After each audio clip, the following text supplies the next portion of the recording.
तो कहानी की शुरुआत होती है और हमें सिकी नाम के बच्चे को दिखाया जाता है जो रेत में खेल रहा होता है। तभी उसके पिता कहते हैं कि सिकी घर जाने का समय हो गया। सिकी उन्हें देखते ही कहता है कि पिताजी मेरे को उठाइए। तभी सिकी के पिता से खून निकलने लग जाता है, जिनके खून के छींटे सिकी के मुंह पे पड़ जाते हैं और सिकी के पिता गिर जाते हैं। सिकी देखता है कि सिकी के पिता को मारने वाला उसके पीछे खड़ा है। तभी सिकी की आँख खुलती है और वो देखता है कि वो किसी अनजान जगह पे बंधा हुआ है।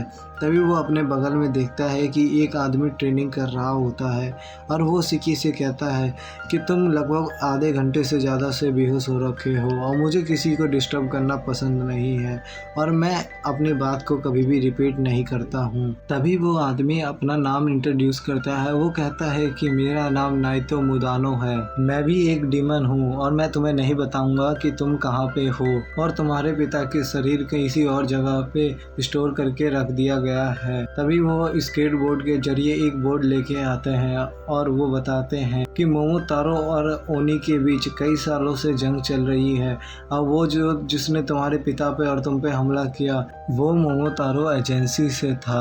और मोमोतारो एजेंसी में वही लोग होते हैं जो मोमोतारो के डिसेंडेंट होते हैं, जैसे कि ओनी, और वो लोग ओनी को मारने का काम करते हैं और ओनी उन लोगों को मारने की। और उनसे बचने के लिए ओनी ने भी एक अपनी एजेंसी बनाई जिसका नाम ओनी एजेंसी है। जो बच्चे डीमन में ट्रांसफॉर्म हो जाते हैं ओनी एजेंसी में उन्हीं लोगों को लिया जाता है। और मैं तुमसे एक सवाल पूछूंगा। तभी वो सिकी का मुंह खोल देता है और सिकी उसके मुंह खुलते ही बोलता है कि तुमने मेरे डैड के साथ किया, अगर तुमने उनके साथ कुछ भी किया तो मैं तुम्हें मार दूंगा। तभी नाइटो कहता है कि क्या तुम में दिमाग नहीं है, तुमने इस सवाल के साथ मेरी ज़िंदगी के 35 सेकंड वेस्ट कर दिए। अगर तुम मेरे से ऐसे ही क्वेश्चन पूछते रहोगे तो तुम्हारा एवोल्यूशन कंप्लीट करना पड़ेगा। तब भी सिकी उनसे सवाल पूछते जाता रहता है और पूछता रहता है। नाइटो उसको -2 -3 ऐसा करके कह रहा होता है। एंड में नाइटो कहता है कि तुम्हारा एवोल्यूशन स्टार्ट करने का समय हो गया है। तभी हम देखते हैं कि नाइटो सिकी को एक टाई दिखाता है। वो कहता है कि टाई अच्छी है कि नहीं। ये कहने के साथ ही नाइटो सिकी के पीछे जाके सिकी की उस टाई से गला दबाने लग जाता है और गले दबाने के साथ ही वो कह रहा होता है कि जिन लोगों में दिमाग नहीं होता उन्हें ओमनी एजेंसी में रहने का कोई अधिकार नहीं है। सिकी का इतने तेज गले दबाने की वजह से उसका दम घुटने लग जाता है और उसकी आंखों से खून निकलने लग जाता है। खून इतना ज़्यादा निकलने लग जाता है कि उसका फेस बहुत भयानक तरीके का हो जाता है। तभी सिकी की ब्लड मैनिपुलेशन की शक्ति से सिकी नाइटो पे हमला कर देता है। नाइटो लेकिन उस वार से बच जाता है। तभी हम देखते हैं कि सिकी अपने डीमन फॉर्म में आ चुका है और वो नाइटो पे हमला करने स्टार्ट कर देता है। वो बहुत तेज नाइटो पे वार कर रहा होता है, लेकिन नाइटो उस वार से भी बच जाता है और सिकी को कहता है कि -100 पॉइंट, और वो कहता है कि सिकी तुम मुझे अभी भी नहीं हरा सकते। तभी सिकी गुस्से में नाइटो पर हमला कर देता है और फिर हमें तभी वहाँ से सीन कट कर दिया जाता है और हमें दिखाया जाता है सिकी ज़मीन पे बेहोश लेटा हुआ है और उसकी आंख खुलती है और वो बोलता है कि मेरे साथ क्या हुआ है, और वो अपने हाथ को देखता है और कहता है कि ये फिर से।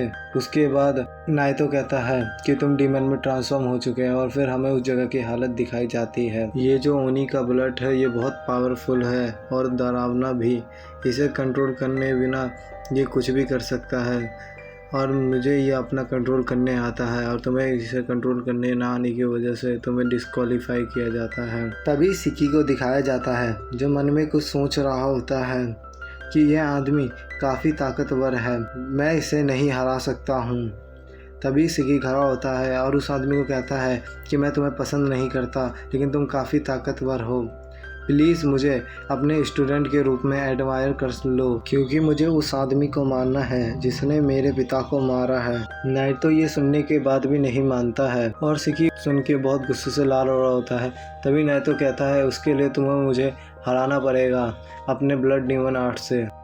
तो नाइटो सिकी को हमला करने के लिए कहता है। सिकी ये सुन के तैयार हो जाता है, वो हमला करने की तैयारी करने लग जाता है। वो भाग के पीछे जाके अपने हाथ को जख्मी करता है और उससे ब्लड डीमन आर्ट का यूज करके एक गन बना के नाइटो पे हमला कर देता है और सिकी उस हमले से बहुत ज्यादा दूर जाके गिरता है। लेकिन वो जब देखता है कि नाइटो उस हमले को एक ही उंगली से रोक देता है तो वो चौंक जाता है, जब गुस्से से लाल हो रहा होता है और वो आउट ऑफ कंट्रोल होने ही जा रहा होता है कि नाइटो वहाँ पे ब्लड एक्लिप्स का यूज करने लग जाता है ताकि अगर सिकी आउट ऑफ कंट्रोल हो तो नाइटो सिकी को मार सके। लेकिन सिकी अपने ब्लड डीमन आर्ट को कंट्रोल करने में कामयाब हो जाता है और नाइटो को कहता है तुम अभी मेरे को नहीं मार पाओगे जब तक तुम मुझे अपनी टेक्निक सिखा नहीं देते।